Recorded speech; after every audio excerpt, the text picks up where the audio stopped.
पक्का वृंदावन में बैठ के कहते हैं, अपने लोग सब बैठे हैं, प्रार्थना सामूहिक होती है, नहीं उसी से भगवान का अवतार होता है। जब समस्त देवता ब्रह्मा जी शंकर जी सब मिलके, तो सब यहाँ हैं, किसी की कमी नहीं है यहाँ, समझ लो।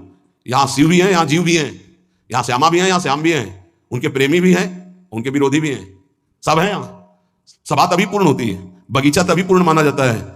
ये ना कहा जाए कि इसमें ये नहीं है, नहीं, बबूल भी है, गुलाब भी है, नाना प्रकार के सुगंधित फूल खिले हुए उनकी बगिया है। वृंदावन की भूमि में बैठकर हम प्रार्थना करते हैं कि हमारे जीवन की बागडोर लाडली आपके हाथ में। झूठ ही सही, अब आपके घर में आके आपने ही बुलाया, आपके घर में कह रहे संभाल लेना। अब इज्जत की बात हमारी नहीं आपकी है, हमारी क्या इज्जत है? क्यों, हम लोग तो वैसे ही खोए पड़े। क्या है, इज्जत आपकी है, आप इतने महान हैं और हम आपकी शरण में हैं। हमारा भरोसा नहीं कि रहे कि ना रहे शरण में, ये भी हम नहीं कह सकते कि हम बने ही रहेंगे। गोस्वामी जी कह रहे हरि जो मेरो मन हठ न तजय, सच्ची कह रहे।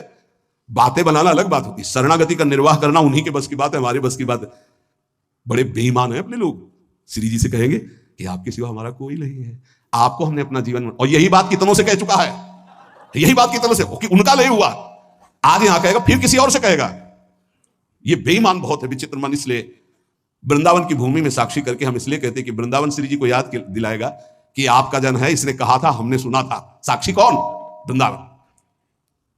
केवट जब कह रहा है कि अगर चरण धुलवाना है महाराज तभी नाव में बैठा लेंगे, चरण नहीं धुलवाना तो नाव में नहीं बैठा लेंगे, क्योंकि मुझे कुछ शंका है कि तुम्हारे चरणों का कुछ है हिसाब प्रताप की, अगर छू जाए तो बढ़िया दुल्हन बन जाता है। एक दुल्हन है तो उसके के लिए हमें नाव चलानी पड़ती है, अगर नाव दुल्हन बन गई तो व्यापार भी चला जाएगा। फिर महाराज बड़ा विनोद किया, जो तरनी घरनी बन जाई, हमारा तो व्यापार है महाराज। भगवान ने कहा ज्यादा समय नहीं है, इसलिए आप नाव लाई। बड़ा चतुर था, ना बीच में थी ना किनारे थी, बस 2-4 हाथ आगे थी। लक्ष्मण जी बार बार प्रभु आदेश कर रहे हैं और तू कह रहा है बिना चरण धोए। राम जी की तरफ देख करके लक्ष्मण जी से कहता, धमकी नहीं चलेगी आपकी? बरुती रमा रही लखन पे, जब लग न पाए पखारी हो। जब तक चरण नहीं पखार लेंगे तब तक कसम पूर्वक कहते हैं, तुम चाहे बाण मार दो लक्ष्मण जी, पार नहीं उतारेंगे। अब मरना भी मेरे लिए आज बड़ा उत्सव होगा, महोत्सव होगा, मंगलमय होगा। मानो लक्ष्मण जी ने पूछा, मरना किसका महोत्सव होता भाई, तुझे डर नहीं? बोले बिल्कुल डर नहीं। मरता हूं कहां? सुच गंगा के तीर, रघुनाथ सो नाथ निहारत हैं, वो अपराध यही बस दास कथा, प्रभु के चरण पखारत।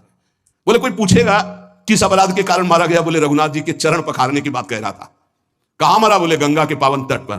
मारा किसने? बोले रघुनाथ जी के प्राण प्रिय भाई लखन ने। तुम्हें मारना मार दो, जब तक चरण नहीं पखारेंगे पार नहीं ले जाए। ऐसे ही श्री धाम वृंदावन समस्त धाम और तीर्थों का राजा वहां बैठ करके साक्षी पूरी सभा, क्या हे प्रियाजू मैं आपकी शरण में हूं।